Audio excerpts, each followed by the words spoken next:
बिहार के चुनाव में हर दिन के साथ जुबानी दंगल बढ़ती जा रही है। एक दूसरे पर खूब कीचड़ उछाले जा रहे हैं, लेकिन आगे निकलने की होड़ में मर्यादा की सीमा तोड़ते जा रहे हैं हमारे नेता। राहुल गांधी और तेजस्वी की वोट यात्रा के दौरान लगातार बीजेपी और नीतीश कुमार उनके निशाने पर हैं। हर दिन प्रधानमंत्री पर तीखे वार किए जा रहे हैं। यहां तक तो ठीक है, लेकिन इसी यात्रा के दौरान बिहार के दरभंगा में पीएम मोदी के खिलाफ गाली वाले नारे लगाए गए। ऐसे ऐसे अपशब्दों का इस्तेमाल हुआ है जिसे हम सुना भी नहीं सकते। हालांकि उस वक्त मंच से नेता जा चुके थे, बड़े नेता जा चुके थे, लेकिन वहां कार्यकर्ताओं की भीड़ थी जो राहुल प्रियंका जिंदाबाद के साथ प्रधानमंत्री नरेंद्र मोदी के लिए भद्दी भद्दी गालियां इस्तेमाल कर रही थी, और वह भी माइक में। तस्वीरें आपके सामने हैं। देश के प्रधानमंत्री के लिए ऐसी भाषा का इस्तेमाल बिल्कुल ठीक नहीं। बीजेपी के नेता इसे बेहद शर्मनाक बता रहे हैं और कांग्रेस पार्टी को घेर रहे हैं। केंद्रीय मंत्री धर्मेंद्र प्रधान ने कहा है कि यह नफरत की पराकाष्ठा है। कांग्रेस के कार्यकर्ता पीएम को गाली दे रहे हैं, और बात सिर्फ इतनी नहीं है कि कांग्रेस के बड़े नेता राहुल गांधी भी हर दिन पीएम मोदी के लिए तू तड़ाक की भाषा का इस्तेमाल करते हैं।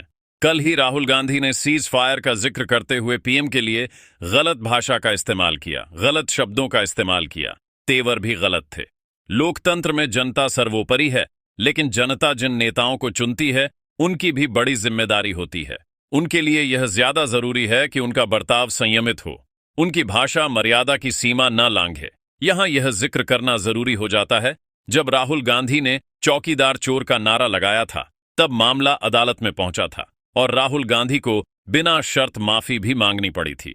मोदी सरनेम वाले ही चोर क्यों हैं, ये कहने पर राहुल गांधी की संसद सदस्यता भी चली गई थी। हालांकि बाद में सुप्रीम कोर्ट से उन्हें राहत जरूर मिल गई।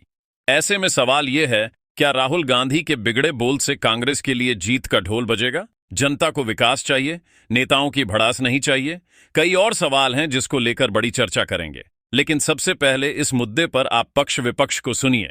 माननीय प्रधानमंत्री जी और प्रधानमंत्री जी की 100 वर्ष की मां, जो आज हमारे बीच में नहीं है, जिनका लगभग 100 वर्ष की आयु में स्वर्गारोहण हुआ, उनके ऊपर जिस प्रकार की कटुता, जिस प्रकार की अशरीता और जिस प्रकार की भाषा का प्रयोग किया गया है, मुझे लगता है शर्मसार आज उस पार्टी को होना चाहिए जो पार्टी कभी अपने आप को भारत में स्वतंत्रता संग्राम से जोड़ती थी। ये कार्यकर्ता जो प्रधानमंत्री के लिए मां बहन की गालियों का इस्तेमाल कर रहे हैं, ये कार्यकर्ता है कि ये गुंडे हैं, आपके भैया। ट्रंप ने कहा कि जब हिंदुस्तान पाकिस्तान का युद्ध हो रहा था, मैंने फोन उठाया और नरेंद्र मोदी से कहा कि सुन, ये जो तू कर रहा है इसको 24 घंटे के अंदर बंद कर। और नरेंद्र मोदी ने 24 घंटे में नहीं, 5 घंटे में सारा का सारा रोक दिया। बिहार में घूम के यात्रा के दौरान उनको लग गया होगा कि चुनाव जीतने वाले नहीं हैं, तो हताश हो गए और बौखलाहट में इस तरह का काम कर रहे हैं, अपमानजनक शब्दों का इस्तेमाल कर रहे हैं। एबीपी न्यूज आपको रखे आगे।